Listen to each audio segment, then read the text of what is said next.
simulation theory. Are we living in a code? What if everything we see, feel, and experience is not real, but a grand simulation? The simulation theory suggests that our universe might not be the base reality we believe it to be, but rather an artificial construct, a digital world created by a higher intelligence, advanced civilization, or even ourselves in the future. In this series, we'll dive deep into the philosophical roots of the theory, from Plato's cave to modern thinkers, groundbreaking scientific ideas, quantum physics, computer science, and AI popular culture, how films like The Matrix brought the theory to life, ethical and spiritual questions. What does it mean for free will, purpose, and reality itself? Together, we'll explore the evidence, the debates, and the mysteries. Every episode will take you one step closer to answering the ultimate question: are we living in a simulation? Or is this reality truly real? Subscribe now and join me on this journey to the edge of science, philosophy, and imagination. Simulation Theory, Part 1. What if reality isn't real? What if everything you've ever known isn't real? What if the world around you, the sky, the streets, even the people you love, is not what it seems? Throughout history, humans have asked questions about the nature of reality, but never before has the possibility felt so tangible.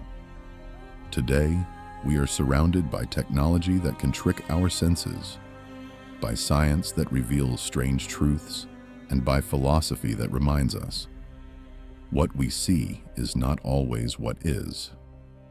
This is the simulation theory, the idea that the universe itself might be an artificial construct, a digital illusion created by something beyond our comprehension.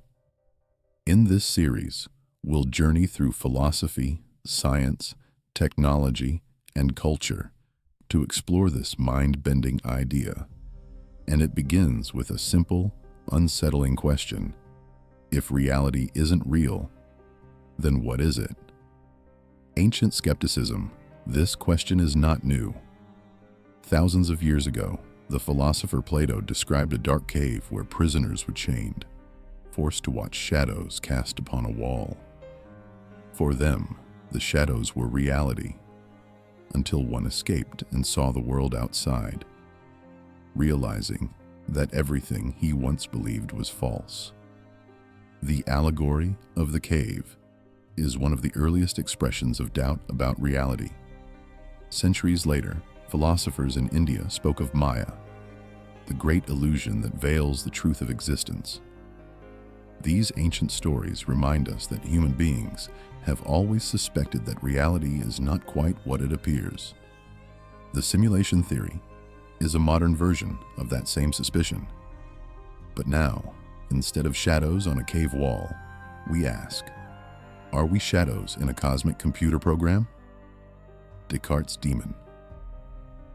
In the 17th century, René Descartes took the question further. He wondered, what if all of our experiences are the work of a powerful deceiver, tricking our senses at every turn? Descartes imagined an evil demon manipulating reality so perfectly that we could never tell the difference between true and false. His famous phrase, "I think, therefore I am," was his way of saying, even if everything is a lie, the fact that I am thinking proves that I exist. Today, Descartes' demon feels eerily familiar. Replace the demon with a supercomputer, replace deception with simulation, and the question is the same. How can we know if what we see, feel, and touch is real or programmed? The Matrix Effect.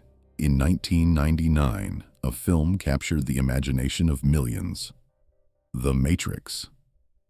Audiences watched as Neo, the protagonist, discovered that his entire life had been lived inside a simulation, a computer-generated dream controlled by machines. The movie's iconic imagery, from the red pill to the green code, resonated because it spoke to something deep within us. What if our world, too, is a digital construct? While The Matrix was fiction, it made the simulation theory mainstream, planting the idea that science fiction and science fact might not be so far apart. For many, it was the first time they asked themselves, what if my reality is just data? Enter the modern argument. In 2003, philosopher Nick Bostrom gave the simulation theory a powerful modern form. He proposed what is now called the simulation argument. It goes like this: if any civilization, human or otherwise, reaches a level of technology advanced enough to create realistic simulations of conscious beings, then they will likely create many of them. If that's true, the number of simulated realities will vastly outnumber the one original base reality. Statistically, that would mean we are far more likely to be living in a simulation than not. In other words, unless civilizations never reach that level, or they choose not to run simulations, we are almost certainly inside one right now. The weight of probability. Let's think about this carefully. Imagine a future where humans build simulations of their ancestors, billions of digital people living entire lives without ever realizing they are not real. Now imagine that this happens not once, but thousands of times across thousands of civilizations. Suddenly, there are countless simulated realities, all stacked like layers of digital dreams. In this scenario, what are the odds that we are in the one true reality? Very slim. This is the unsettling math of Bostrom's argument. It doesn't require proof. It only requires probability. And the probability leans heavily toward the idea that we are inside a simulation already. Technology and illusion. Even without philosophy, technology itself is pushing us toward the idea. Consider how quickly virtual reality has grown. In just a few decades, we've gone from pixelated screens to immersive 3D worlds. Artificial intelligence now generates faces, voices, and entire digital landscapes that look and feel real. Video games allow millions to live second lives inside complex environments. If our technology can already fool our senses, imagine what it will be like in 100 years, or 1,000. If we can see the path so clearly, why assume no one has walked it before us? Science and simulation. Some scientists are beginning to notice peculiarities in the fabric of reality itself. The strange rules of quantum physics, the mysterious constants of the universe, even the fact that mathematics can so perfectly describe nature. All of these raise the same question. Is reality built on information, the way a computer program is built on code?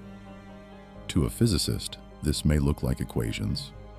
To a computer scientist, it may look like algorithms. To us, it may look like life itself. But if reality is information at its core, then perhaps what we call the universe is, in fact, a system running on some unimaginable processor beyond our reach. The human response. Of course, not everyone agrees. Some see the simulation theory as science fiction, a distraction from real problems. Others see it as dangerous, stripping life of meaning. But many find the idea strangely comforting. If reality is simulated, maybe death is not the end. Maybe our consciousness is backed up somewhere, waiting to be rebooted. Maybe our struggles matter precisely because someone, or something, is watching, learning from us. Believers and skeptics alike feel the pull of this question because it is not just about science. It is about identity. Who are we, if not what we believe ourselves to be? So here we stand at the edge of a mystery. Are we the lucky ones living in the single true reality? Or are we characters inside a vast simulation, living our lives inside lines of code? For now, the answer remains hidden. But as we look deeper into philosophy, science, and technology, the possibility becomes harder to ignore. In the next chapter, we'll step back into history to see how this idea has evolved across cultures and centuries, and why the suspicion that reality is not real has haunted humanity for so long. Part 2: Shadows of the Past. In Part 1, we uncovered the foundations of the simulation theory, the idea that our entire universe could be an elaborate illusion. But this suspicion is far older than modern philosophy or computer science. Humans have been haunted by the same thought for thousands of years, that what we see is not what truly exists. In this chapter, we step into the long arc of history, tracing the roots of the idea of illusion and deception in reality. From the mystical traditions of the East to the intellectual revolutions of the West, echoes of the simulation theory can be found everywhere: in religion, in myth, in philosophy. The question is universal and timeless. How can we know if the world we inhabit is real? The Hindu concept of Maya. In ancient India, Hindu philosophy introduced the concept of Maya. This word is often translated as illusion, but it goes deeper than mere trickery. Maya is the veil that covers ultimate reality, shaping the world we perceive. According to this view, everything we see, touch, and experience is part of an elaborate play, a projection of the divine.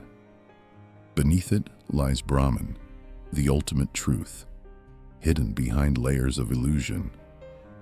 In a sense, Maya anticipates the simulation theory by thousands of years. If our world is a simulation, then perhaps Maya was the first attempt to describe that invisible curtain separating us from the real source of existence. Buddhism and the dream of life. Buddhist teachings also speak of illusion, though in a different form. The Buddha often compared life to a dream, fleeting, impermanent, and deceptive. Just as a dream seems real until we awaken, so too does the world appear solid until enlightenment reveals its true nature. Some Buddhist schools go further, suggesting that the self itself is an illusion, a construct of perception rather than an enduring entity. In the context of simulation theory, this resonates powerfully.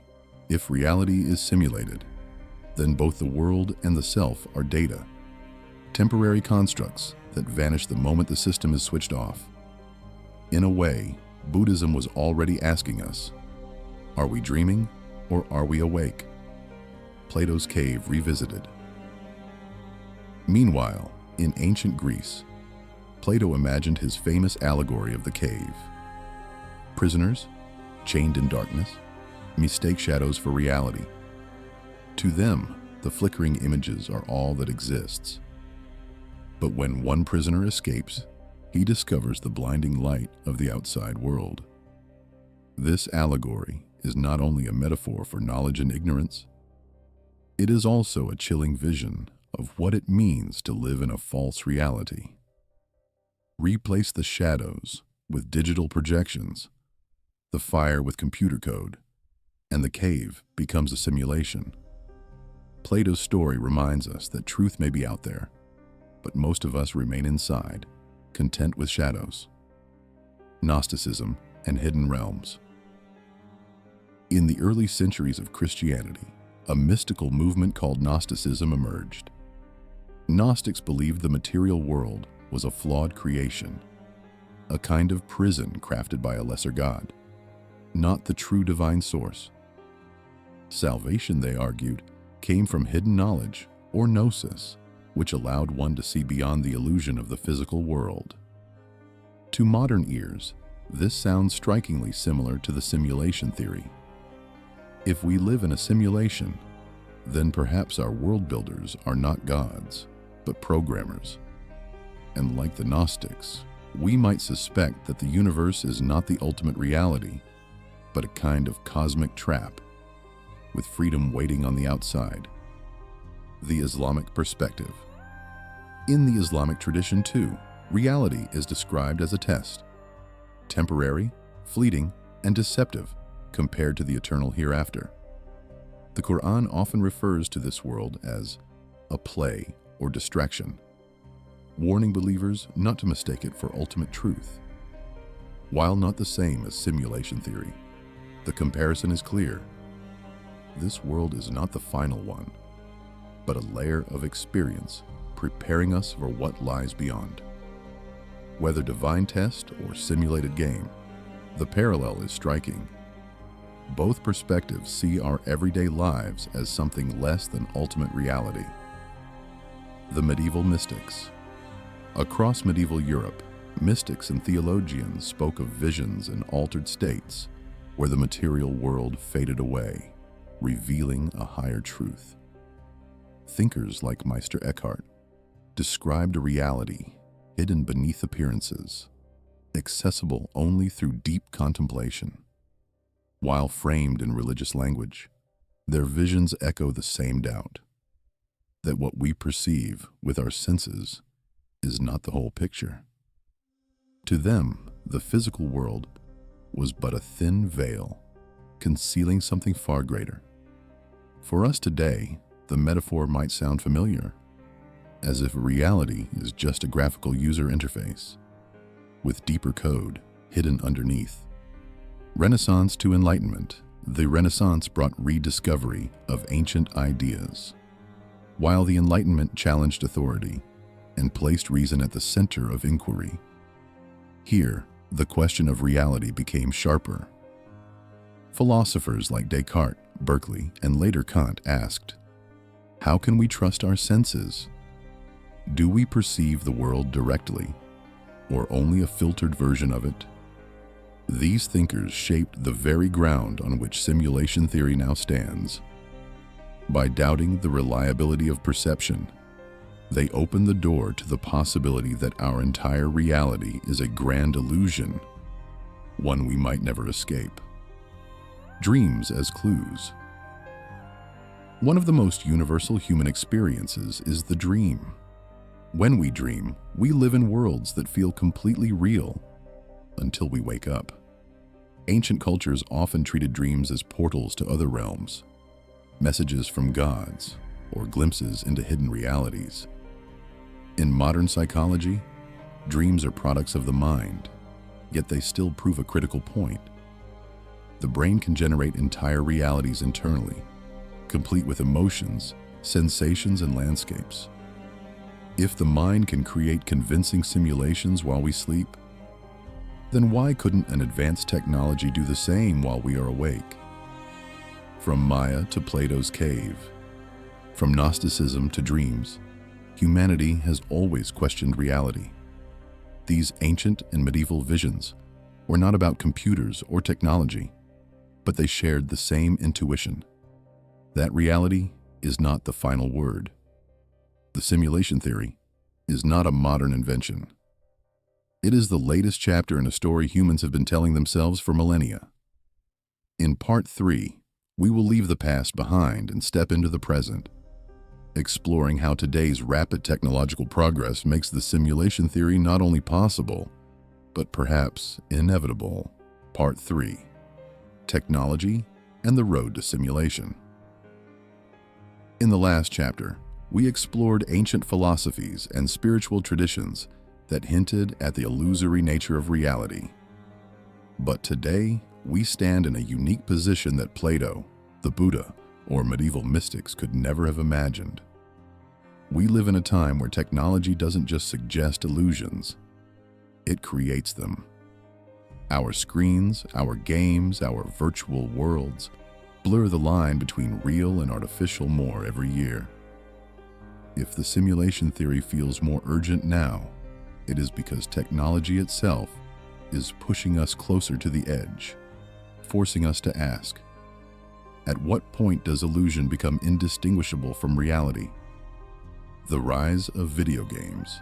Consider video games. In just a few decades, they have evolved from simple dots bouncing on a screen to sprawling open worlds populated by lifelike characters. Millions of players spend hours immersed in these alternate realities, building second lives inside digital landscapes. For someone playing a massively multiplayer online game, their actions, their friendships, their achievements inside that space feel as meaningful as anything outside. The deeper games become, the more convincing they are. The question is not whether games will keep advancing, but how soon they will become indistinguishable from the real world. When that happens, we will have effectively built miniature simulations within our own reality. Virtual reality. Virtual reality headsets already allow us to step inside convincing digital worlds. Strap on a VR headset, and you can climb mountains, fly through space, or walk through cities that don't exist. Your body knows you're safe, standing in your living room, but your mind believes the illusion. Your heart races, your palms sweat, your senses surrender to the experience. As VR grows more advanced, with better visuals, haptic feedback, and full-body immersion, it becomes harder to tell where the real world ends and the artificial one begins. If we can already trick the human brain so effectively, how much further do we have to go before the simulation becomes seamless? Augmented reality. Unlike virtual reality, which replaces the world entirely, augmented reality overlays the digital on top of the physical.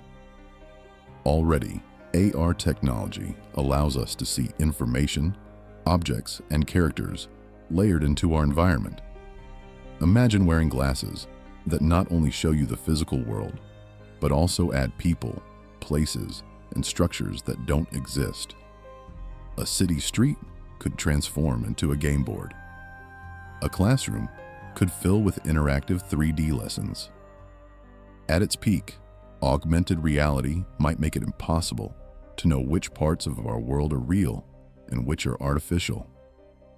In such a world, simulation is no longer a distant idea. It becomes a daily experience. Artificial intelligence. Of course, no simulation would be complete without characters that feel alive. This is where artificial intelligence comes in. Already, AI can generate human-like conversations, create faces that don't exist, and make decisions in real time. Imagine a simulation filled with billions of AI-driven beings, each with their own personalities, dreams, and emotions. Would they know they were not real? Would they care? And perhaps most unsettling, how would we know that we ourselves are not such beings, programmed to believe we are conscious? I brings the simulation theory closer to reality by suggesting that consciousness itself might be a construct that can be manufactured. Neural interfaces. Technology is not only creating illusions for our eyes and ears, it is beginning to connect directly to our brains. Neural interfaces, like those being developed today, aim to link human thoughts with machines. The possibilities are staggering. Imagine a future where you can download a memory, upload a skill, or experience sensations without ever leaving your chair. If your brain can be directly programmed with sights, sounds, and emotions, then reality becomes entirely optional. A simulated experience would be indistinguishable from a real one because it would be happening inside your own nervous system. In such a world, how could anyone tell what was simulation and what was base reality? Deep fakes and digital people. Another step toward the blurring of reality comes from deepfake technology. With AI, we can now generate convincing video of people saying or doing things they never actually did. Entire digital humans can be created, indistinguishable from real ones. Films, social media, even personal interactions could soon feature people who never existed at all. When technology reaches the point where seeing is no longer believing, we must ask ourselves, how do we know that anyone, including ourselves, is not a digital construct inside a simulation? Toward total immersion. All these technologies, gaming, VR, AR, AI, neural interfaces, are not isolated trends. They are converging. Each step brings us closer to total immersion, where a human being can live an entire lifetime inside a digital world without realizing it. Today, it's still clunky. Headsets are bulky, graphics imperfect, and AI limited. But give it decades or centuries, and the path becomes clear. Once technology advances far enough, the question will not be whether simulations can exist, but whether they already do. The road ahead. Imagine the year 2200. Humanity has perfected immersive simulations. Entire civilizations exist inside them, populated by beings who do not realize they are digital. To them, their world is as real as ours. Now imagine that those civilizations too develop technology and create their own simulations. Reality becomes layered upon reality, like mirrors reflecting into infinity. At that point, where is the base reality? Which layer, if any, is the original? This is the unsettling road ahead, and it is one we may already be walking. Technology is not just reshaping our lives, it is reshaping our understanding of reality itself. What once was myth and philosophy is now a foreseeable future. From video games to neural links, from AI to digital humans, every invention brings us closer to living inside worlds of pure information.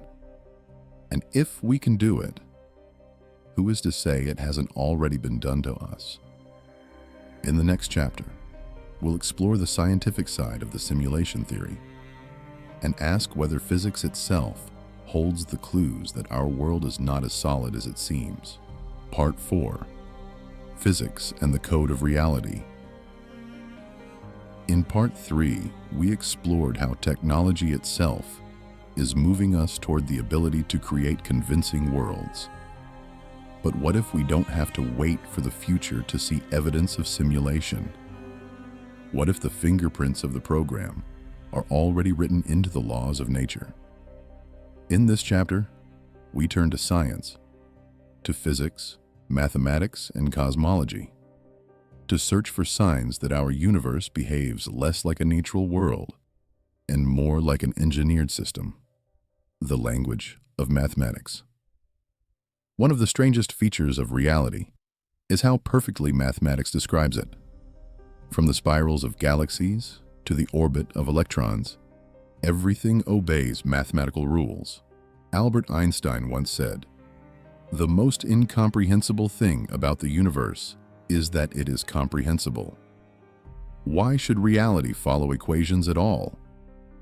Some physicists see this as evidence that the universe is fundamentally made of information, like a computer running on code.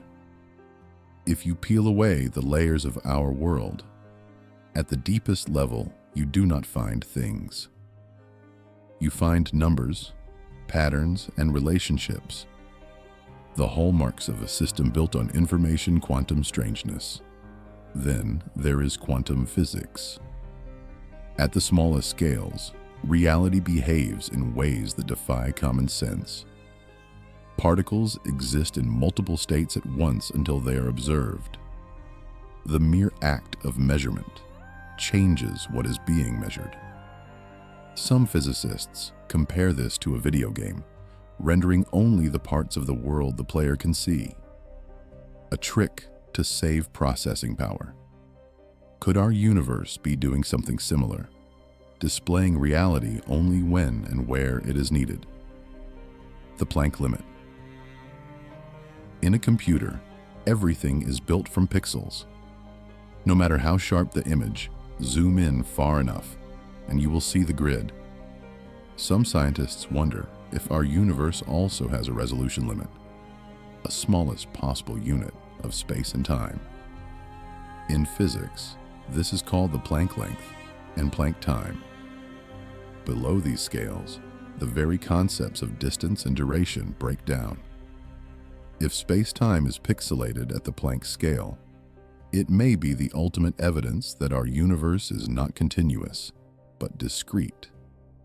A cosmic screen built from the smallest possible dots, the speed of light as a limit.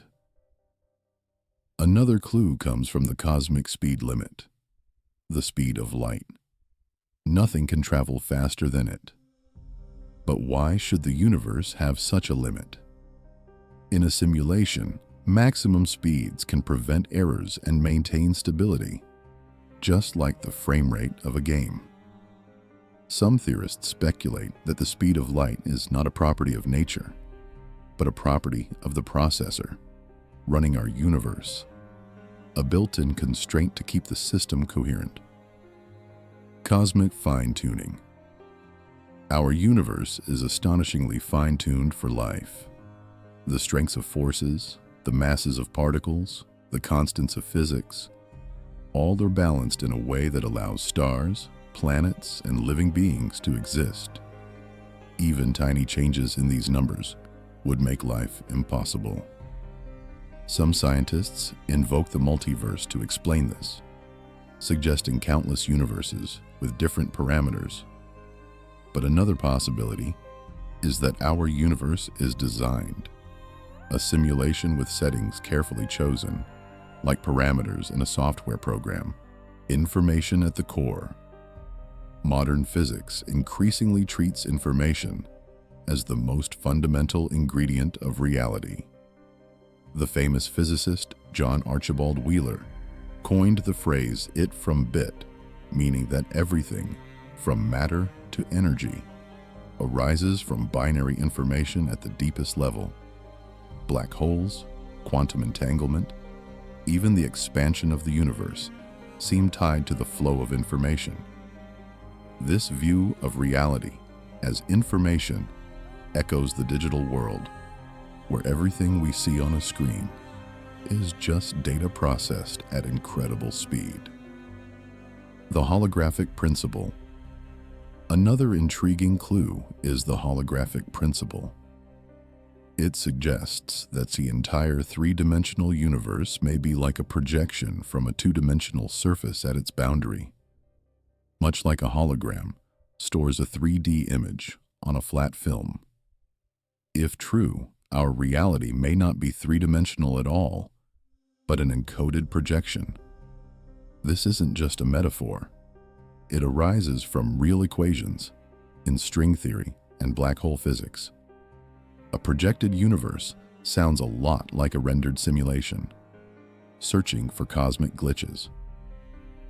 Some researchers have even proposed experiments to detect signs of the grid, the equivalent of pixels in space-time. High-energy cosmic rays, for example, might reveal irregularities that betray an underlying lattice. Others search for anomalies, unexplained coincidences, or breakdowns in physical laws that could be glitches in the code. So far, no conclusive evidence has been found, but the fact that serious scientists are looking shows how plausible the idea has become. Mathematics, quantum physics, information theory, all point to a universe that behaves more like a program than a natural world. We don't yet have proof, but the deeper we dig, the more the foundations of reality resemble code. In Part 5, we'll explore what all this means for us as conscious beings. If reality is a simulation, what does that say about our minds, our choices, and the meaning of life itself? Part 5. Consciousness and Meaning Inside the Code. In Part 4, we followed the clues in physics and mathematics that hint at a universe built on information. But even if the evidence points toward a simulated reality, one question rises above all others. What about us? What about our minds, our memories, our sense of self? Are we just lines of code running inside a cosmic machine? In this chapter, we step away from quarks and equations to explore the mystery of consciousness, the vivid inner experience that makes us human, and what it might mean inside a simulated universe. The mystery of consciousness. Neuroscience can map the brain in astonishing detail, but it still struggles to explain why we feel anything at all. Why does electrical activity in neurons produce the taste of chocolate, the sound of music, the ache of loss? This hard problem of consciousness, as philosopher David Chalmers calls it, sits at the heart of the simulation theory. If we are simulated beings, is our consciousness simulated too? Or is consciousness something fundamental that a simulation must somehow host, like an operating system running on a machine? Consciousness as emergent code. One possibility is that consciousness emerges naturally from complex information processing. In this view, it doesn't matter whether the substrate is biological neurons or silicon circuits.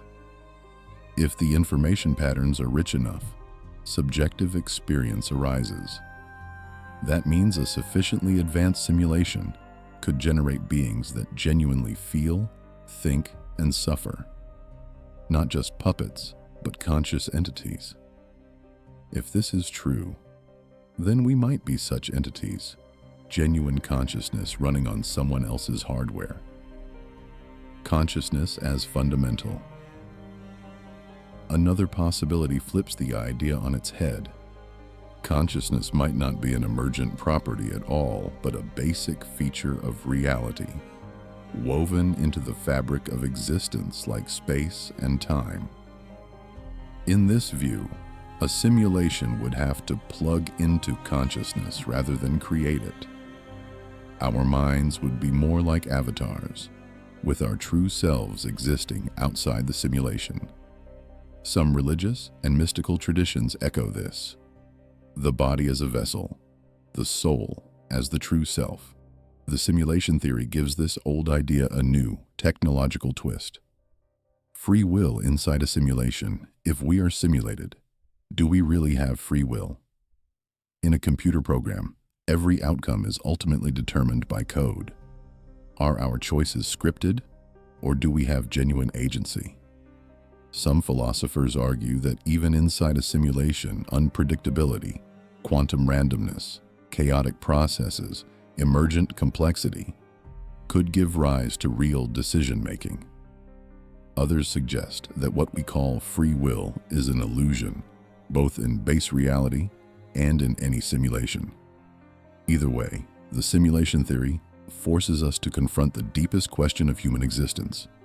Are we players, or are we pawns? Morality and ethics. Another implication is moral. If we are living in a simulation, does anything matter? Some fear it would strip life of meaning, but it could be the opposite. Our actions might matter more.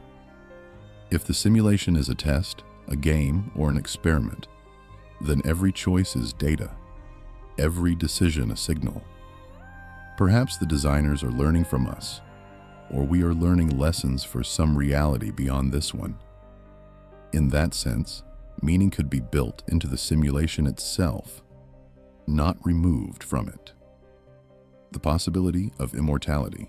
The simulation theory also raises profound hopes and fears about death. If we are programs, can we be copied, saved, or restored? Could consciousness be backed up like a file and rebooted in another world? Some futurists see this as a path to digital immortality.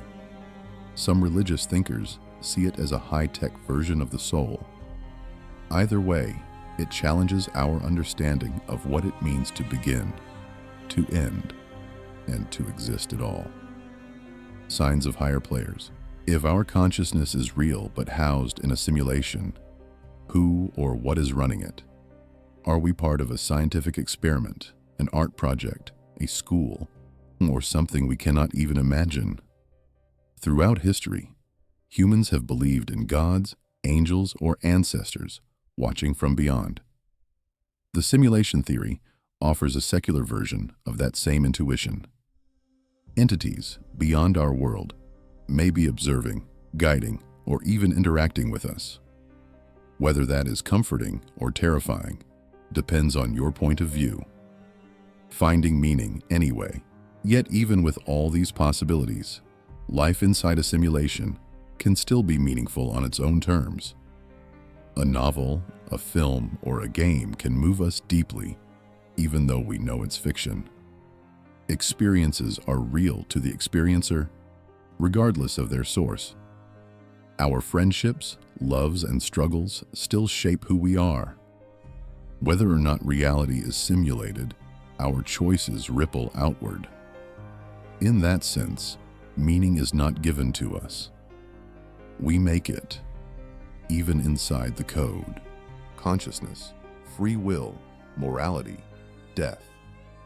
The simulation theory does not only challenge our view of the universe, it challenges our view of ourselves. Are we more than programs? Are we part of something larger? Or is our very questioning just another line of code? In Part 6, we'll step back and examine the arguments for and against the simulation theory itself, the strongest reasons to believe it, and the strongest reasons to doubt it. Part 6. When the truth breaks through. Up until now, we've explored theories, science, and tantalizing clues that suggest we might be living inside a grand simulation. But let's take a step further. Let's imagine the unthinkable. Picture this. You wake up one morning, make your coffee, and glance at the news headlines. And there it is, in bold letters across every screen. Scientists confirm, our universe is a simulation. Suddenly, the greatest philosophical question of all time has been answered. This is not speculation anymore. This is fact. How would you feel? Would your heart race with fear? Would your mind expand with wonder? Would you feel liberated or trapped? This is where the conversation becomes more than abstract. Because if the truth were confirmed, it would not only transform science, it would shake the very foundations of human identity, faith, and society. A collective shock. History gives us glimpses of how humanity reacts to world-shattering discoveries. When Copernicus and Galileo revealed that Earth orbits the Sun, entire civilizations resisted the idea. When Darwin introduced evolution, society wrestled with it for centuries. Every great shift has been met with denial, outrage, and eventually, acceptance. Now imagine the scale of impact if simulation theory were verified. Billions of people would wake up questioning not only their place in the cosmos, but whether anything they've ever experienced is truly real. Governments would hold emergency meetings. Religious leaders would deliver urgent sermons. Some would panic, others would rejoice. And amid the chaos, a strange unity might emerge. The knowledge that all of us, every human being, shares a single fate inside this mysterious system. The revelation would be like an earthquake, shaking every pillar of belief we've built our lives upon. Science rewritten. For scientists, confirmation would be both exhilarating and terrifying. Physics, cosmology, and biology would need to be rewritten from the ground up. If we're in a simulation, then every so-called law of nature is not a law at all, but a rule set by programmers. Imagine the implications. The speed of light isn't an absolute, but a design choice. Quantum randomness isn't randomness at all, but an algorithm running in the background. The deepest mysteries of black holes, dark matter, or dark energy might be nothing more than computational shortcuts, clever tricks of code designed to save processing power. Science would not end, but its focus would shift. No longer would we ask, what is gravity? We would ask, why did the architects of this reality decide to make gravity behave this way? The universe would no longer be studied only as nature, but as technology, faith, and religion. Religion would be thrust into a storm of reinterpretation. For centuries, humans have searched for a creator, for God, for a higher power beyond themselves.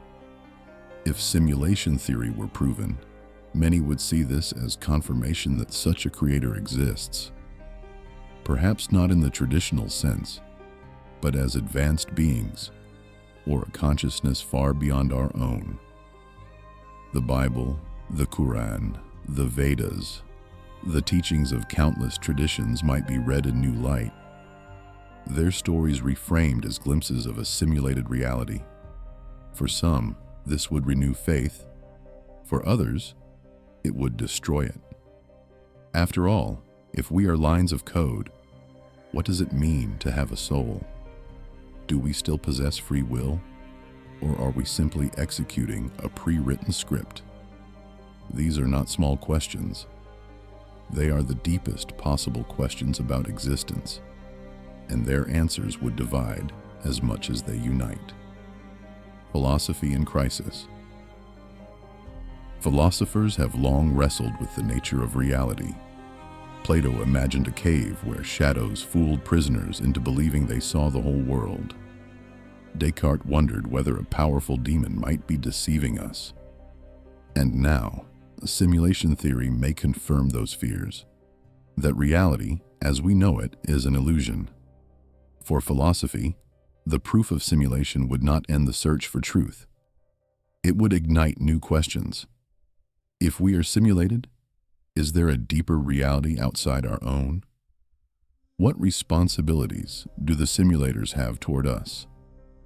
And if suffering exists inside the simulation, what does that say about the ethics of our creators? Philosophy would be forced to confront an unsettling truth. The meaning of existence may not be what we thought it was. Society and daily life. Beyond science, beyond faith, the impact would ripple into daily life.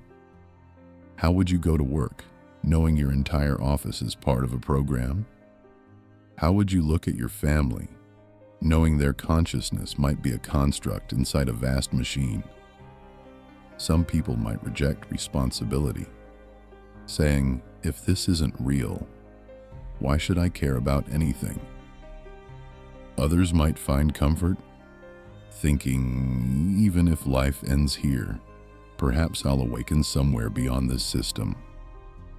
Markets would shake, politics would shift, and social movements would rise around the single overwhelming truth. For better or worse, the knowledge would change not just how we think, but how we live. Fear and freedom. There would be fear. Fear that our lives are meaningless. Fear that our choices don't matter. Fear that at any moment, whoever runs the simulation might pull the plug. But alongside that fear, there could also be freedom. If reality is programmed, maybe we are not bound by limits we once thought unbreakable. Maybe our destiny isn't random, but something we can learn to bend. And if there are creators watching, perhaps our struggles and triumphs matter more than we ever realized. After all, why simulate billions of conscious beings unless there is some purpose, some value in their experience? The truth might terrify us, but it might also give us hope. Ethical questions. With proof of simulation, ethics would transform overnight. If we are digital beings, is it wrong to create or destroy simulated worlds ourselves? Already we design video games with characters who feel increasingly lifelike. One day they may achieve real consciousness. When that happens, will we treat them with dignity or as disposable toys? Now imagine the reverse. How should our simulators treat us? Do they owe us kindness, or are we experiments without rights? The moral framework of humanity would expand outward, no longer just about humans and animals, but about digital consciousness at every level of reality. Unity or division? Perhaps the greatest unknown is how humanity as a whole would respond.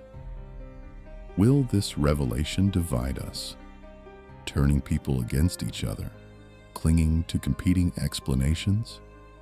Or will it unite us, reminding us that we are all in this together, that every human being shares the same strange fate inside this constructed universe? It could go either way. Some may fall into despair, others may find new meaning. But one thing is certain: once the truth is revealed, nothing will ever be the same.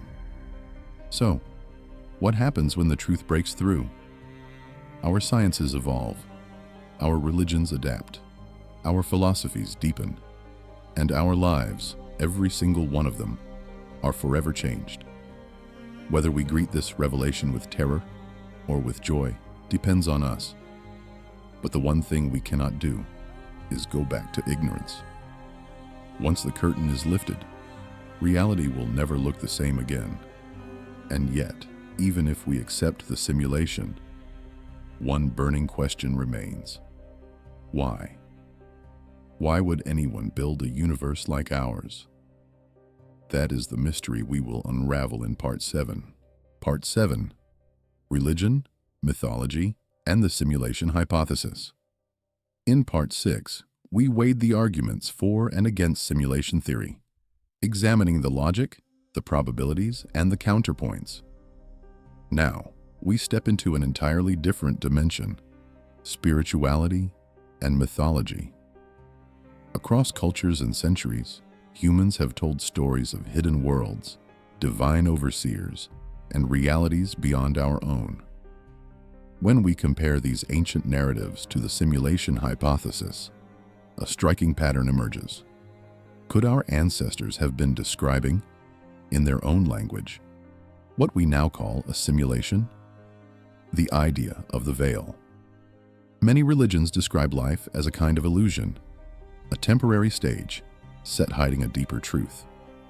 In Hindu philosophy, this is Maya, the veil that masks ultimate reality. In Buddhism, the world is seen as impermanent and dreamlike, urging us to awaken to enlightenment. The simulation theory echoes these teachings. If our universe is code, then Maya may not just be metaphorical, it could be literal, a digital veil between us and the base reality. Gnostic parallels. Early Gnostic traditions told of a false world created by a lesser god, a flawed copy of the true divine reality. Humanity, in this view, was trapped within the counterfeit world, seeking to return to ultimate truth. The parallels with simulation theory are uncanny. The demiurge could be reimagined as a programmer or architect. Our struggle for spiritual awakening mirrors the quest to realize we are inside a simulation. It is ancient mysticism, retold through the language of technology Christianity and the Matrix. Christian thought, too, resonates with the idea of a simulated existence. The Apostle Paul wrote of seeing through a glass darkly, perceiving reality only in part, not in full. Heaven, in this framework, could be seen as the base reality, the place where truth is revealed. Films like The Matrix borrowed heavily from these Christian metaphors. Neo's awakening is a kind of resurrection, a salvation from the illusory world into truth. Whether one sees this as faith or fiction, the parallels cannot be ignored. Indigenous and mythological echoes. Indigenous traditions around the world also describe layered realities. The Dreamtime of Australian Aboriginal cultures speaks of a timeless realm that underlies our ordinary world. In Norse mythology, Yggdrasil, the world tree, connects multiple planes of existence. Even Greek myths of gods manipulating human fates resemble programmers tweaking code. These narratives may not have been literal, but they capture an intuition humanity has always felt. That reality is not as simple as it appears. Simulation as modern myth. Some scholars suggest that simulation theory is not just science or philosophy, but a new myth for the digital age. Where once we spoke of gods, spirits, or cosmic tricksters, today we speak of coders, algorithms, and servers. Myths are the stories we tell to explain the unknown. The simulation hypothesis may be our latest myth, a framework to make sense of an increasingly technological world, where the boundaries between reality and virtuality blur every day. The question of the creator. If we are simulated, who built the simulation? A highly advanced civilization? Our own descendants? Or something so far beyond us that we can only call it God? For some, simulation theory revives the idea of intelligent design, but with code instead of clay. The creator may not be a deity in the traditional sense, but the parallels are profound. A being outside our universe who designed the rules, who watches, and perhaps who intervenes. Sounds remarkably familiar. The ethics of the programmer. This brings us to a moral question. If there is a programmer, do they have responsibilities toward us? Are we experiments in a lab, characters in a story, or children in a school? If they have given us consciousness, do they owe us protection? Or are we just lines of expendable code?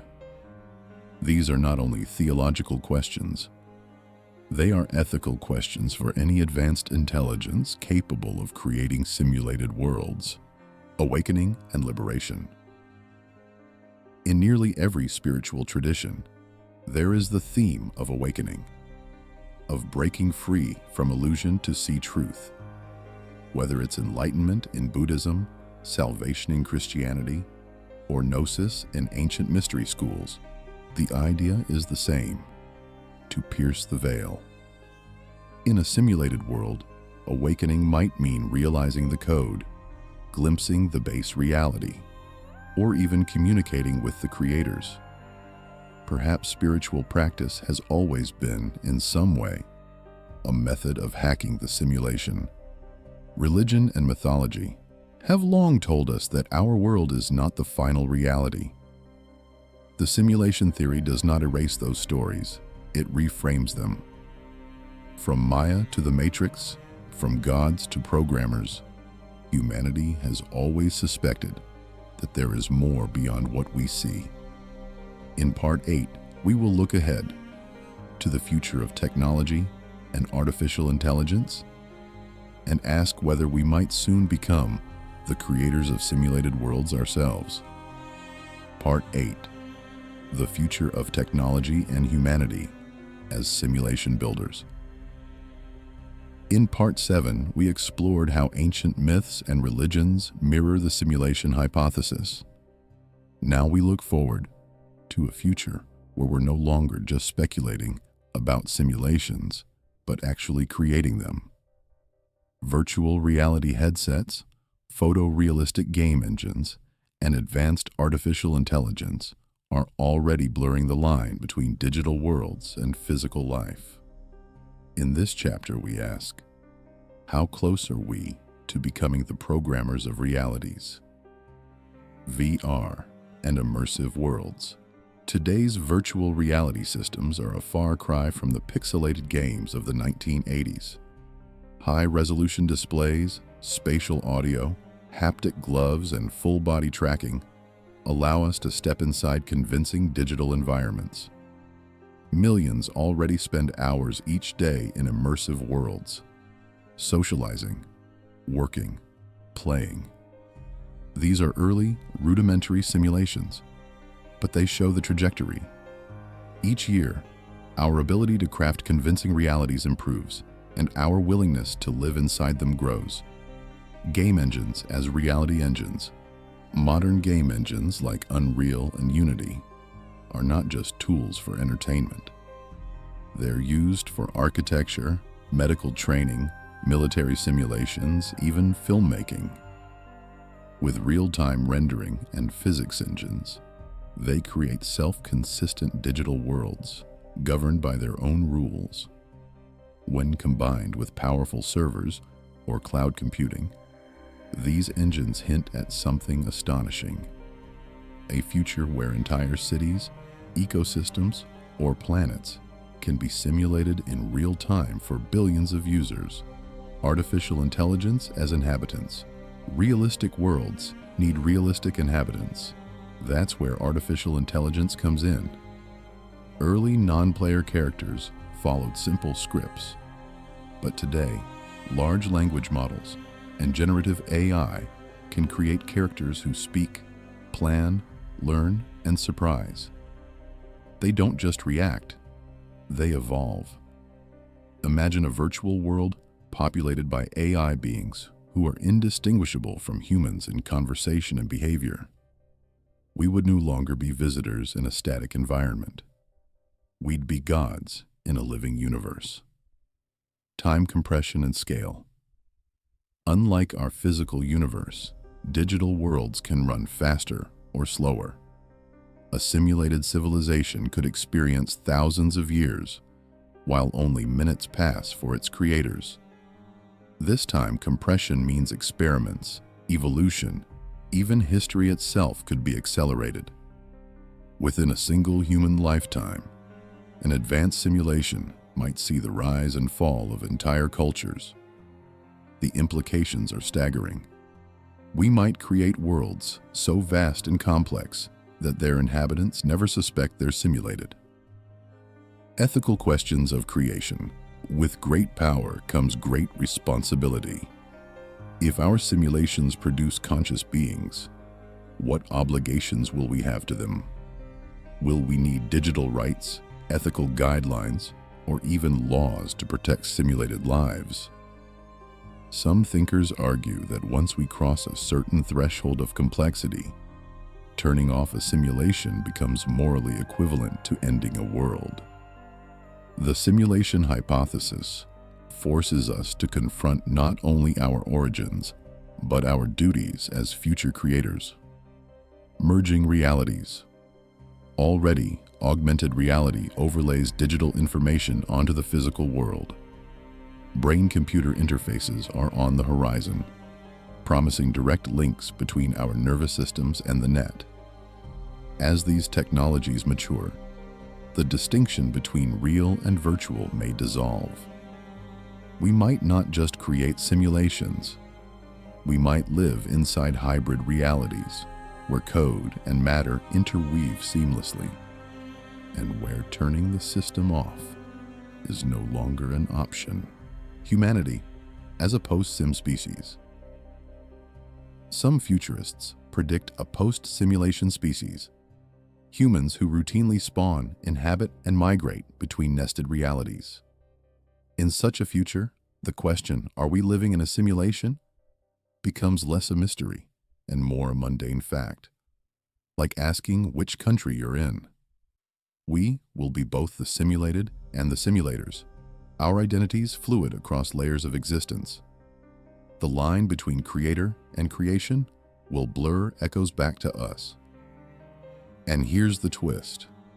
If we are about to create countless simulated worlds, the odds that we are already in one skyrocket. This is the core of philosopher Nick Bostrom's argument. Each new generation of simulations multiplies the number of simulated minds relative to base reality. Looking at our own trajectory toward creating such worlds is like looking in a mirror. The future we're building reflects the possibility of our own origins. Virtual reality, AI, time compression, ethics. The path ahead is breathtaking. In becoming simulation builders, we may answer our deepest question by acting it out ourselves.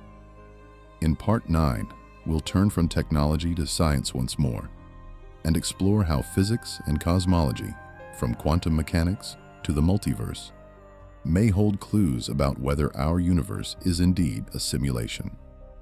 Part 9. Physics, Cosmology, and the Clues of the Universe. In Part 8, we look to the future, how VR, AI, and digital worlds may soon make us the architects of simulated realities ourselves.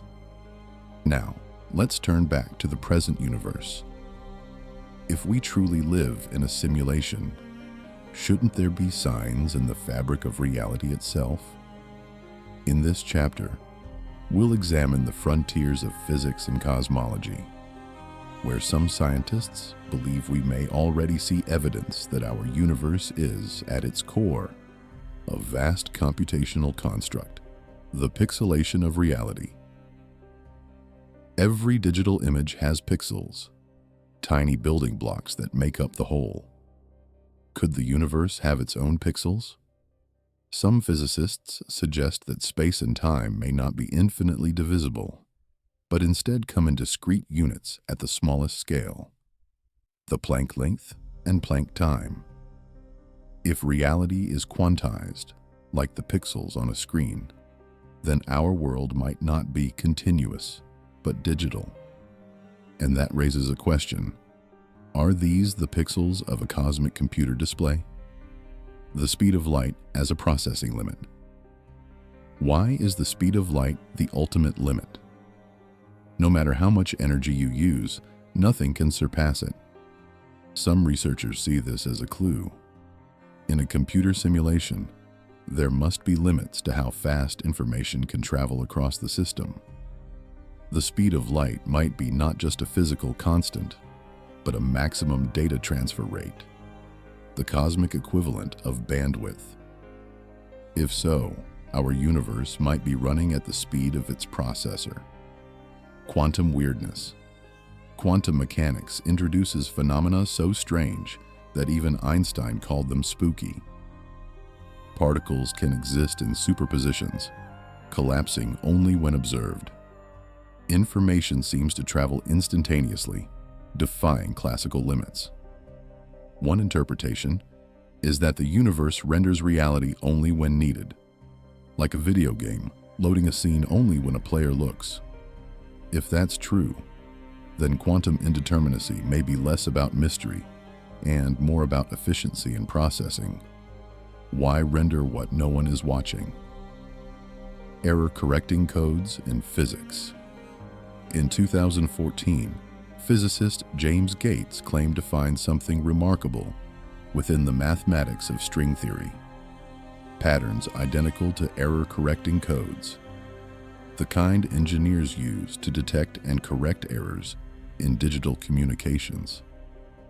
If these patterns are truly woven into the equations of the universe, then reality may literally be structured like a computer program designed to maintain stability.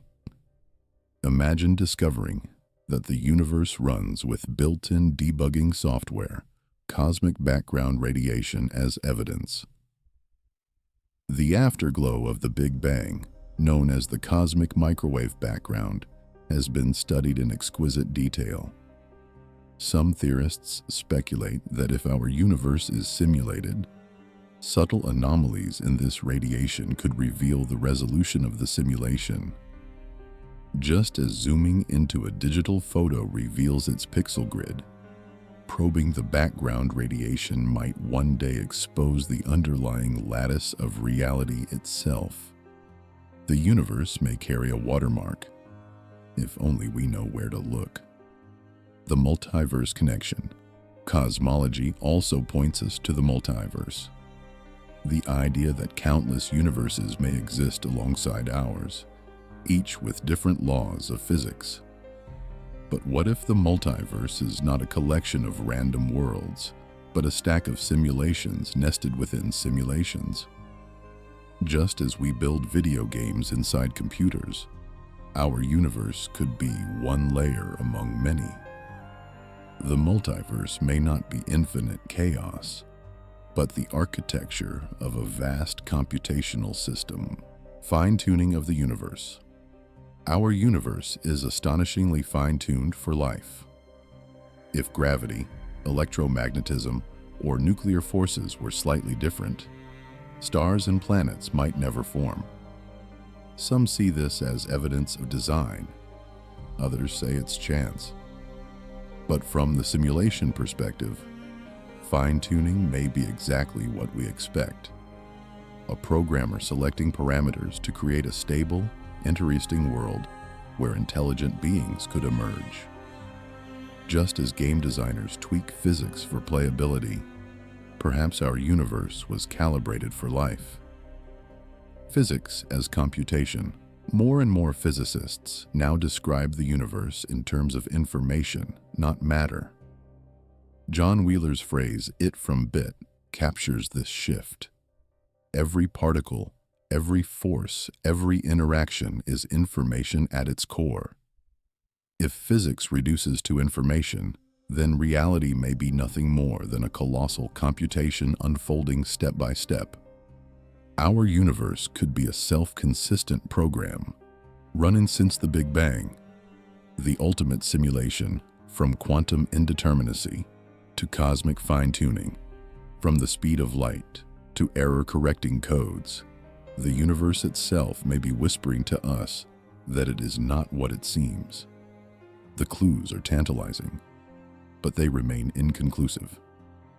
In Part 10, we will turn from science back to culture, exploring how the simulation theory has shaped and been shaped by film, literature, and art. Because sometimes stories reveal truths that science alone cannot. Popular culture, art, and the stories we tell. Opening transition.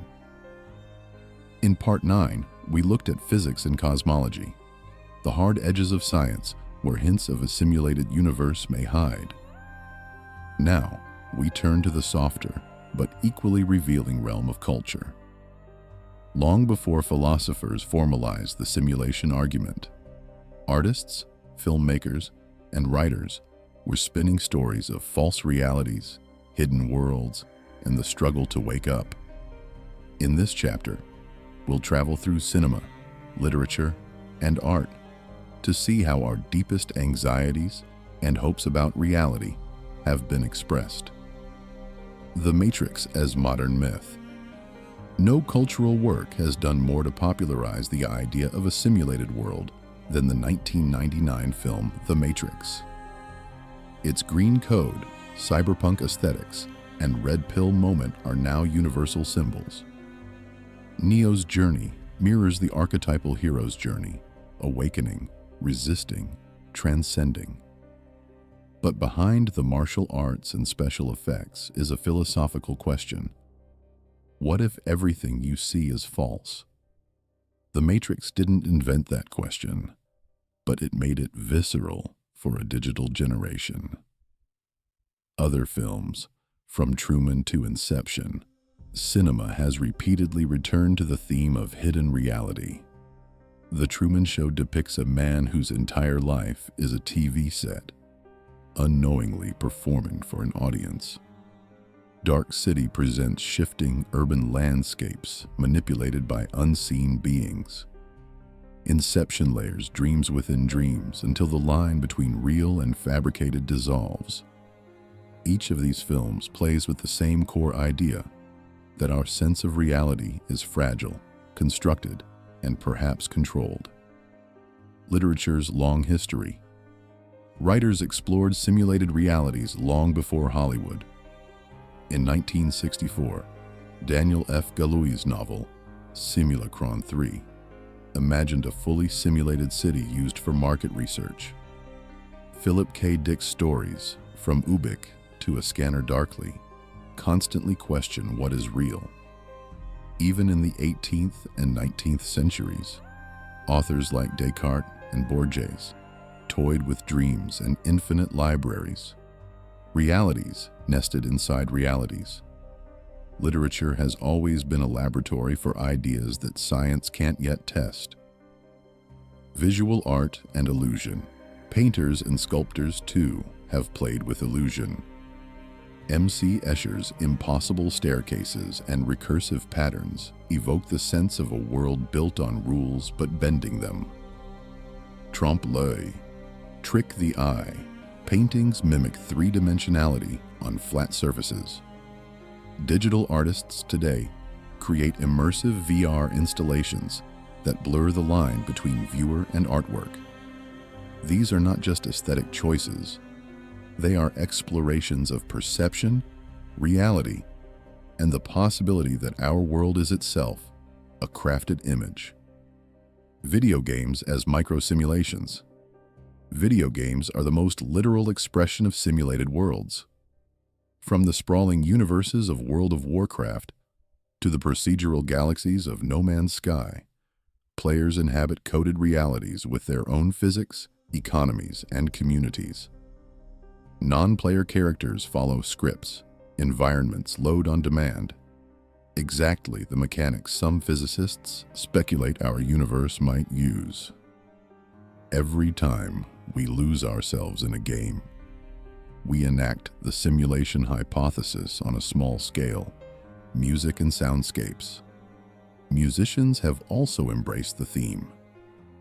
Electronic artists sample computer glitches and digital noise to evoke a world of code. Concept albums imagine characters trapped in virtual realities. Even classical composers toyed with mathematical structures and infinite canons. Sound can create its own virtual spaces, pulling listeners into alternate worlds built entirely from vibrations. A sonic simulation that predates the digital age. Memes and internet culture. Online culture has turned the simulation theory into a running joke and a coping mechanism. Tweets about the simulation glitching when something improbable happens.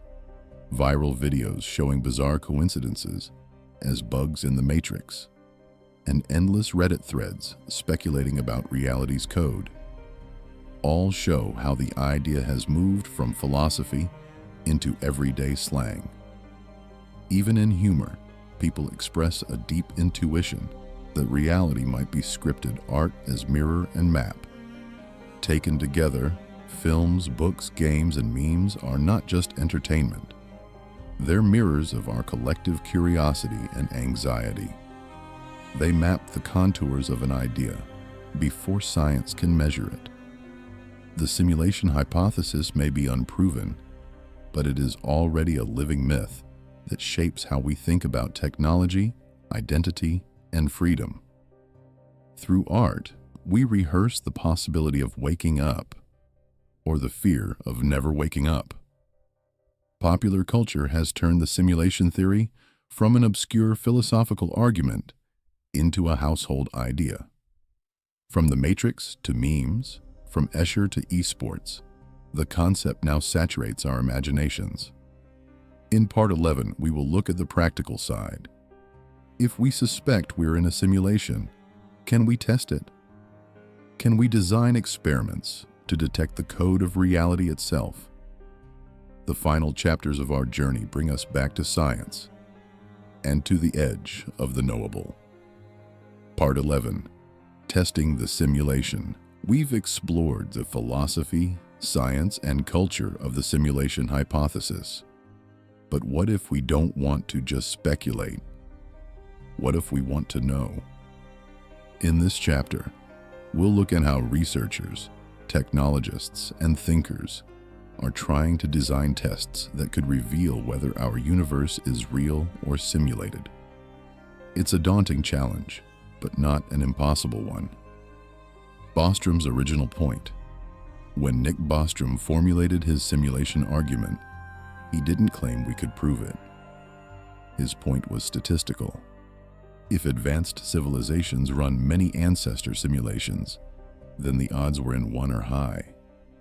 Yet even he hinted at possible signatures, glitches, or limitations that might betray a simulated environment. This opened a new line of thinking. How would a simulation look from the inside? Pixelated spacetime hypothesis.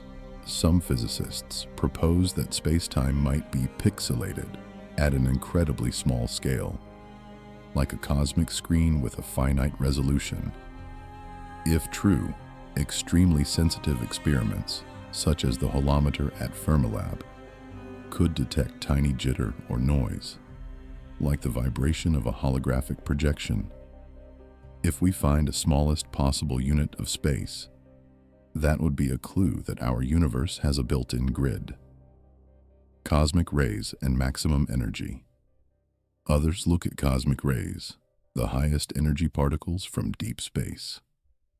In a simulated universe with discrete spacetime, there might be a maximum energy or a directional anisotropy that shows the underlying lattice. If we detect a sharp cutoff or strange pattern in cosmic ray data, some argue, it could hint at a computational limit. Quantum experiments. Quantum physics itself raises eyebrows. Superposition, entanglement, and the observer effect already seem like programming tricks. Could delayed choice experiments, quantum erasers, or Bell tests be reframed as probes of the simulation's rendering engine? Some scientists have suggested creating massively entangled states to see if decoherence behaves unexpectedly. A stress test for reality. Searching for hidden constants.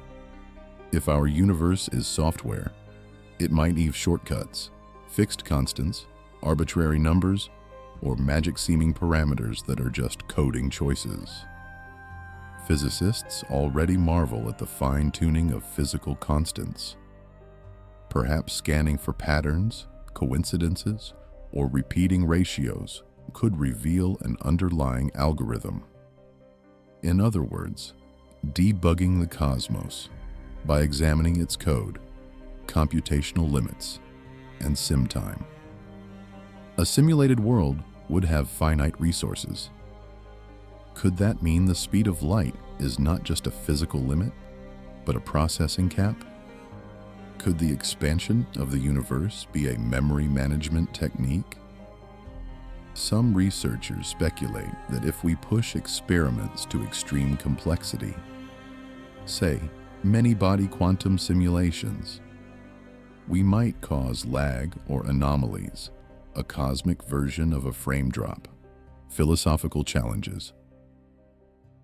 Of course, there are deep philosophical problems. Any test we design is itself part of the simulation. The code could be written to hide its nature perfectly, or to generate fake evidence of being real. Like characters in a video game, we may never access the developer console. Recognizing these limits is part of the intellectual honesty of the simulation hypothesis. Why test anyway? Still, trying to test the hypothesis has value. It sharpens our understanding of physics, motivates new experiments, and forces us to question assumptions. Even if every test fails, we learn more about the universe. And if one test succeeds, if we find a real signature, the implications would be staggering, changing science, philosophy, and religion overnight. In this chapter, we've seen the bold attempts to probe reality's foundations, to look for the seams in the cosmic fabric. Whether or not we can ever prove the simulation hypothesis, the search itself pushes human curiosity to its limits. In our 12th and final chapter, we'll ask, if we are in a simulation, what does that mean for us? For our lives, our ethics, and our future? Part 12. Meaning, Ethics, and the Future. We've traveled from philosophy to physics, from ancient myths to cutting-edge labs, tracing the contours of the simulation hypothesis. Now, in our final chapter, we turn inward.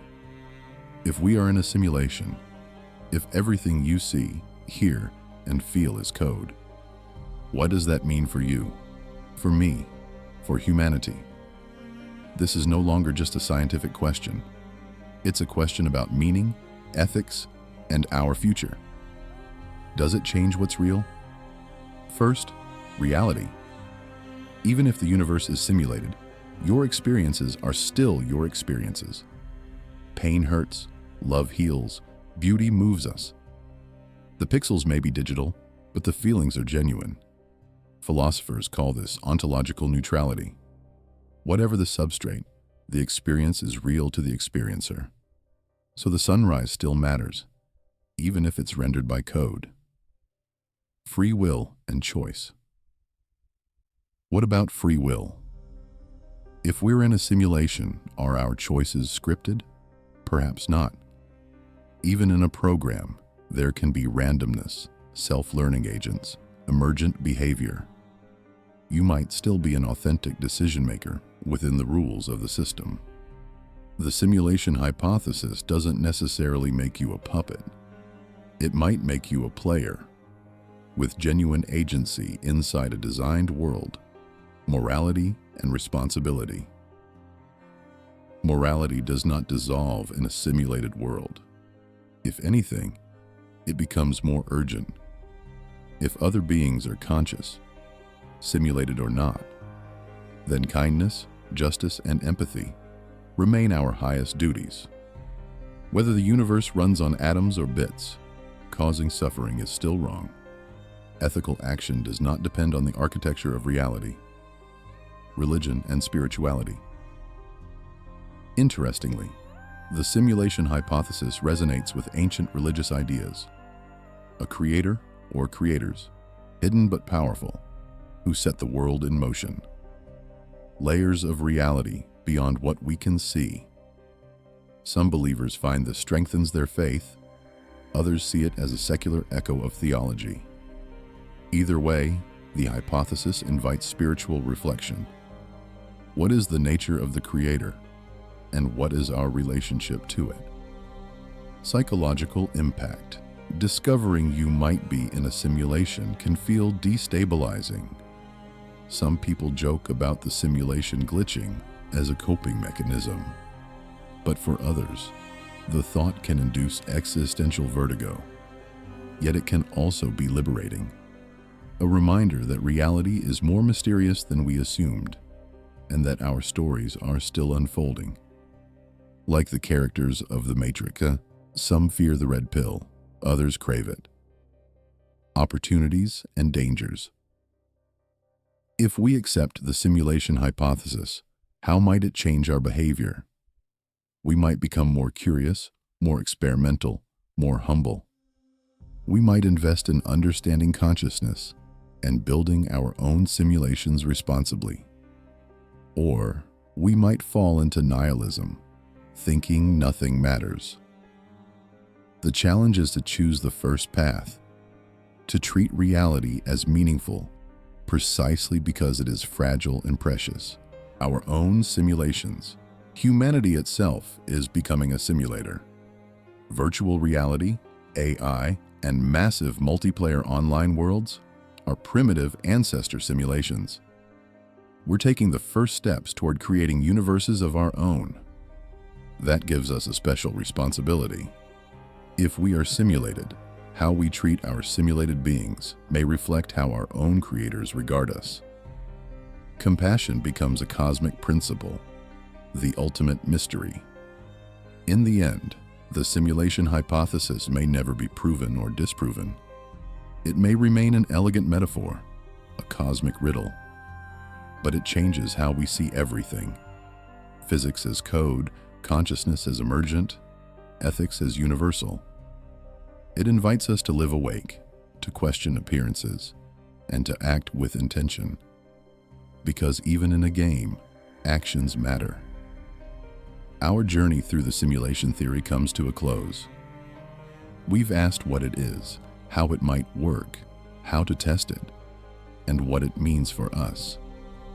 Whether the universe is a grand simulation or an unfathomable natural reality, one thing is clear.